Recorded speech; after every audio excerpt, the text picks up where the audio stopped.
முதலமைச்சர் செல்வி ஜெயலலிதா ஆட்சி பொறுப்பேற்றது முதல் கடந்த 5 ஆண்டுகளில் அனைத்து தரப்பு மக்களுக்கும் தரமான மருத்துவ சிகிச்சை கிடைக்க 80,000 கோடி ரூபாய்க்கும் மேல் நிதி ஒதுக்கீடு செய்யப்பட்டு மருத்துவ வளர்ச்சி பணிகள் மேற்கொள்ளப்பட்டுள்ளன.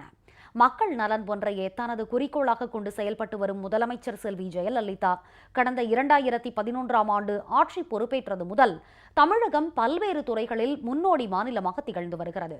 குறிப்பாக மருத்துவத்துறைக்கு 80,000 கோடி ரூபாய்க்கும் மேல் நிதி ஒதுக்கீடு செய்யப்பட்டு மருத்துவ வளர்ச்சி பணிகள் மேற்கொள்ளப்பட்டுள்ளன. அதன்படி கோவை மருத்துவக் கல்லூரி மருத்துவமனையின் 100ஆண்டு விழா மருத்துவமனை கட்டடம் 63 கோடியே 58 லட்சம் ரூபாய் மதிப்பில் கட்டி முடிக்கப்பட்டு கடந்த மார்ச் மாதம் 1ஆம் தேதி திறந்து வைக்கப்பட்டது. ஒருங்கிணைந்த மகப்பேறு மற்றும் குழந்தைகள் நல சிகிச்சை பிரிவுக்கான கட்டடம் 6 கோடியே 40 லட்சம் ரூபாய் மதிப்பில் கட்டி முடிக்கப்பட்டு கடந்த 2014ஆம் ஆண்டு ஜூன் மாதம் 25ஆம் தேதி திறந்து வைக்கப்பட்டது. புற்றுநோய் சிகிச்சை மையம் மற்றும் சிகிச்சை அளிக்க தேவையான உபகரணங்களுக்கு 10 கோடி ரூபாய் நிதி ஒதுக்கீடு செய்யப்பட்டு பணிகள் நடைபெற்று வருகின்றன.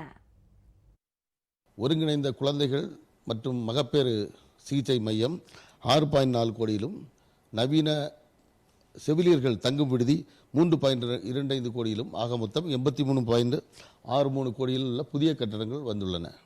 மற்றும் அதிகமான மருத்துவ உபகரணங்களும், ஒரு 25க்கும் மேற்பட்ட வென்டிலேட்டர் முதலான கருவிகளும், 2.7 கோடியில் சிறுநீரக கல்லுடைக்கும் இயந்திரமும் வந்துள்ளது.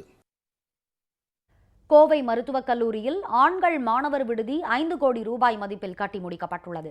செவிலியர் பயிற்சி பள்ளி மற்றும் மாணவியர் விடுதி கட்டும் பணிகள் 3 கோடியே 27 லட்சம் ரூபாய் மதிப்பில் நடைபெற்று வருகின்றன. நவீன பிரேத பரிசோதனை கூடம் கட்டும் பணி 1 கோடியே 80 லட்சம் ரூபாய் மதிப்பில் நடைபெற்று வருகிறது. மேலும் மருத்துவமனை மைய நூலகம் 3 கோடியே 79 லட்சம் ரூபாய் மதிப்பில் திறந்து வைக்கப்பட்டுள்ளது. இந்நிலையில் கோவை மருத்துவக் கல்லூரி மருத்துவமனைக்கு வரும் நோயாளிகளுக்கு சிறந்த முறையில் சிகிச்சை அளிக்கப்பட்டு வருவதால் மருத்துவமனைக்கு வரும் மக்கள் நல்ல முறையில் சிகிச்சை பெற்று மன நிறைவுடன் செல்கின்றனர். குறிப்பாக மகப்பேறு மற்றும் குழந்தைகள் நலப்பிரிவில் அனுமதிக்கப்படும் பெண்களுக்கும் குழந்தைகளுக்கும் மிகச்சிறந்த முறையில் சிகிச்சை அளிக்கப்பட்டு வருகிறது. கோவை மருத்துவமனைக்கு தேவையான அனைத்து வசதிகளையும் ஏற்படுத்தி கொடுத்து மக்களுக்கு சிறப்பான சிகிச்சை கிடைக்க வழிவகை செய்த முதலமைச்சருக்கு அப்பகுதி மக்கள் நெஞ்சார்ந்த நன்றி தெரிவித்துள்ளனர். ப்ரைவேட் ஹாஸ்பிட்டல்ஸை விட இது வந்து ரொம்ப பெரிய நல்ல அளவில் பண்ணியிருக்காங்க. டெக்னாலஜிஸ் எல்லாம் பார்த்திங்கன்னா நல்ல எக்யூப்மெண்ட்ஸ் எல்லாம் இருக்காங்க. பொதுமக்களுக்கெல்லாம் இது வந்து ரொம்ப உதவியாக இருக்கும். இதை செஞ்சு கொடுத்த அம்மாவுக்கு வந்து ரொம்ப கோடான கோடி நன்றி சொல்லணும். இந்த இடத்துல மகப்பேறு மற்ற நவீன கருவிகள் எல்லாம் நிறைய கொண்டு வந்திருக்கிறதுனால நல்லா இருக்குது. அம்மா ஆட்சியில் கன்சீவ் ஆனாலேருந்து மகப்பேறு குழந்தை பிரசவ வரையிலும் நல்லா கவனிச்சுக்கிறாங்க.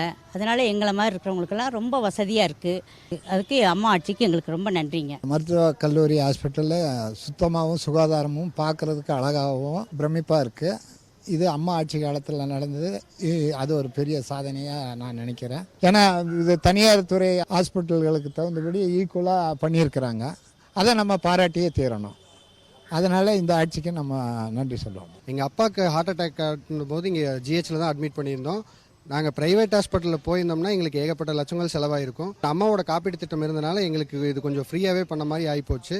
டெக்னாலஜி, இது அட்வான்ஸ்டு டெக்னாலஜி. ப்ரைவேட் ஹாஸ்பிட்டலில் இருக்கிற ஸ்கேனு, எக்ஸ்ரே அதெல்லாம் விட நல்ல டிஜிட்டல் மிஷின்ஸு எல்லாமே நல்ல பிரமாதமாக இருக்குது. இதை எல்லாருமே நல்ல விதமாக யூஸ் பண்ணிக்கணும்.